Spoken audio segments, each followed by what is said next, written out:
Tere taas kõigile, mina olen Heli Künnapas ja meil on käimas sissetulekutes suurendamise väljakutse. Ma loodan väga, et täna see tuul siin väga sisse ei puhu ja te mind kuulete ilusti, aga ei tahaks nagu siukse ilmaga kuskile sisse lindistama ka ju minna. Nii, täna oli minu jaoks nagu tohutult rõõmustav tunne ja selline võidukas tunne näha grupis seda, et kuidas te hakkate ise kaasa mõtlema ja nägema uusi võimalusi. See, et nagu välja tuua see, mida sa tead enda kohta ja see, mis on nagu lihtsasti selgitatav, lihtsalt nähtav ja mõõdetav, see on väga tore. Aga see, et kui sa hakkad mõtlema edasi, mis on veel võimalused, see küsimus, mis on veel võimalik, et see on nagu see võtmesõna, et selliste väljakutsetega on vahva alati saada nagu sellist restarti, aga mina ega mitte ükski teine selline juhendaja ega koolitaja ei ole see, kes ütleb sulle täpselt, mis sa tegema pead, vaid selliste väljakutsete ja selliste nagu juhendamiste mõte ongi näidata sulle, et mis su sees olemas on, et näidata seda kohta, kust otsima hakata, et anda julgust, et sa avaksid ukse enda jaoks ja mõtleksid rohkem nagu edasi. Nii, aga sissetulekute suurendamisest me oleme nüüd 2 päeva käinud erinevad teemad läbi ja nüüd on siis 3. päev käimas ja 3. valdkond, milles on võimalik siis sissetulekuid leida ja sellega enda sissetulekuid suurendada, on kogemused. Ehk et paku kogemusi. See on nüüd selline ka hästi lai valdkond ja me räägime siin väljakutsest siis nendest teenustest ja nagu võimalustest, millega alustamine nõuab vähe sissetulekuid, et see on nagu ka üks tingimus, mis ma ise selle väljakutse alguses seadsin. Et ma ei tea, kas ma olen sellest rääkinud, aga see on mu enda jaoks, et mis variante ma pakun. Ja see, et paku kogemusi. Siin võib olla nüüd kõik asjad, millega sa pakud teistele inimestele mingit kogemust. Näiteks ütleme, üks variant on aidata mingit matka läbi viia, mingit matka organiseerida. Sa tunne mingit piirkonda, sa tunne mingit valdkonda, aita pakkuda välja siis matk sellises kohas. Või siis näiteks ka reisikorraldus, et reisid on ka see, et seal reisi korraldamisel on nii palju asju, mida teha ja kui sa ei ole ise nagu teinud seda, siis on hea, kui keegi aitab, korraldab, oskab teha. Või ürituste korraldamised. Jällegi, sul võib olla selline variant ürituse korraldamisel, et sa pead kõik asjad ise kinni maksma ja läheb nagu kulusid, aga samas saab alati ka aidata ürituste korraldamisel just korraldamise osas.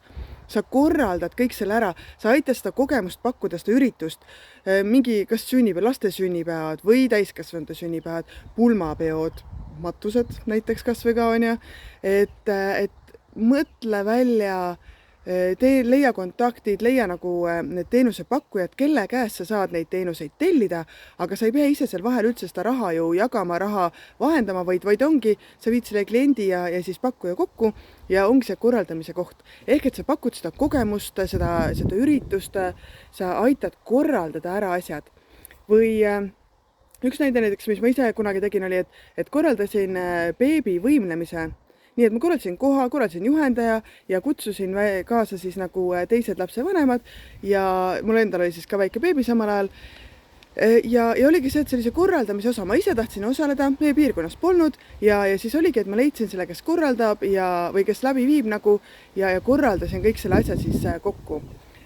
Siis näiteks võivad olla veel laagrid.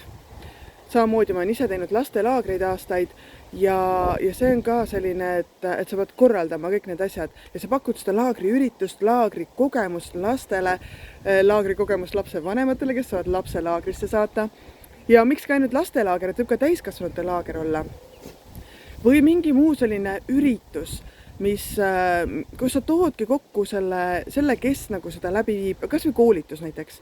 Et üks asi on, kui sa ise koolitad ja koolitust läbi viid, aga teine on see, et kui sa korraldad koolituse, kellegi teise koolituse, eks sa pakud inimestele seda kogemust, koolituse kogemust, seda, mida nad saavad seal koolituselt, aga sa ei pea nagu ise olema see, kes üldse koolitada oskab, kuid sa viid selle asja nagu kokku. Ja et koolitus näiteks on siis koolitus viia läbi ja ongi jah selline, et leia see valdkond või see teema, milles siis sa võiksid ja mis sind ennast huvitaks ka nagu, milles sa võiks siis aidata teistel mingit kogemust saada. Ja siia juurde veel, kui me räägime lisasissetulekust, on sellised lisavariandid, et kuidas veel sissetulekut suurendada, näiteks sama, et blogid sellest teemast. Et ütleme, et võtame pulmakorraldus, et korraldad pulma ja blogid sellest, et kuidas siis seda pulma korraldada, millised etapid on, rõõmud, mured.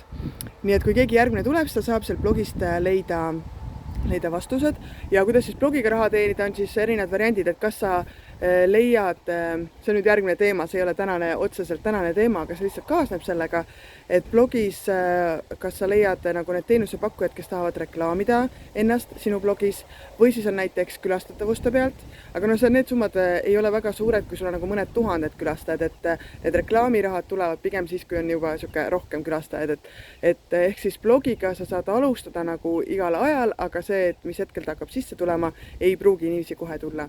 Või sama, et YouTube'i videode tegemine, et erinevatest lõikudest, mis sellel korraldamisel sinu jaoks on siis ette tulnud või mis on läbi tulnud teha. Aga need on jah sellised järgmised valdkonnad, aga see, et seda kogemust pakkuda, see ise on nagu juba täiesti eraldi teema. Nii et eriti kui sa pole seda teinud, siis mõtle selle peale, et millist kogemust sa saaksid aidata teistel saada. Mis on see, millega sa nagu hakkama saaksid ja või kui sa ei saaks, mis see valdkond on, mis sind huvitab, nii et sa võiksid õppida, et kuidas seda kogemust teistele pakkuda. Nii et sellised on tänased mõtted, paku kogemust, korralda teiste jaoks mingi kogemus ja saad ise sellest nii õppetunni, kui saad osa sellest kogemusest ka ise ja see ongi tänane variant. Nii et jah, need asjad, mis mina siin räägin, on kõigest nagu mõned variandid. Ma olen tõesti ülivalt õnnelik, kui sa mõtled siit edasi ja laiendad neid mõtteid ja küsid endalt, mis veel võimalik on, mida veel teha saaks. Nii et aitäh sulle tänase eest, homme järgmine teema ja juba selles grupis Lugedes rikkaks saad jälle vastata sinna postituse alla, et mis on need kogemused, mis sina teistele pakkuda saaks või mis on üldse võimalik, mis kogemusi võiks pakkuda, et mida keegi teine siis võiks pakkuda, et anname mõtteid siis ka teineteisele grupis, et see grupis koos tegutsemine ka siis oleks meile kõigile kasulik. Et aitäh sulle ja kohtumiseni!